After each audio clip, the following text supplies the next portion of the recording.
Македонија во моментов има 384 згрижувачки семејства, каде што се сместени 664 деца и млади. На 1 јуни, меѓународниот ден на згрижувачките семејства, надлежните потсетуваат дека згрижувањето деца е една од најхуманите работи. Центрите за поддршка продолжуваат да го зголемуваат бројот на згрижувачките семејства со цел секое дете да расте во безбедна и поддржувачка семејна средина. Продолжуваме како кампања да зголемуваме бројот на згрижувачки семејства, бидејќи навистина во секој момент во Македонија е потребно едно такво семејство да биде присутно за да можеме сите оние дечиња и лица кои што за жал животната судбина ги оставила на еден таков момент да имаат каде да се згрижат и да добијат она што значи најблиску до својот дом, тоа е нели на вакво згрижувачко семејство. Така да како министерство ќе се трудиме овој систем да го подобруваме во иднина и да даваме максимална поддршка на токму на овие семејства и овие лица кои што сакаат да згрижат детенца. Соодветни материјални услови, образование и психофизичко здравје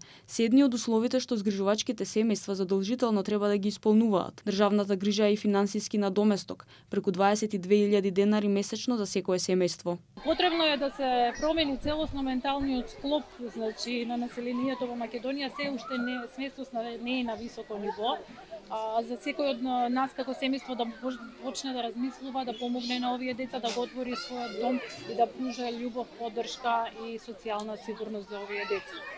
Од вкупно 3 центри за поддршка на згрижувачки семејства во Македонија, јавната установа Детски дом 11 октомври покрива половина од нив, 180 семејства и околу 380 згрижени деца, додека СОС Детско село поддржува околу 190 згрижени деца и млади. Да се покаже политичка волја за поддршка на згрижувачкиот систем, од аспект на тоа што се потребни професионални згрижувачи, интервентни згрижувачи, специјализирани згрижувачи за деца со попреченост. Надлежните апелираат до сите заинтересирани и хумани граѓани да се информираат за можностите за згрижување и да станат дел од оваа значајна мисија, но и до министерствата за уште подобар згрижувачки систем.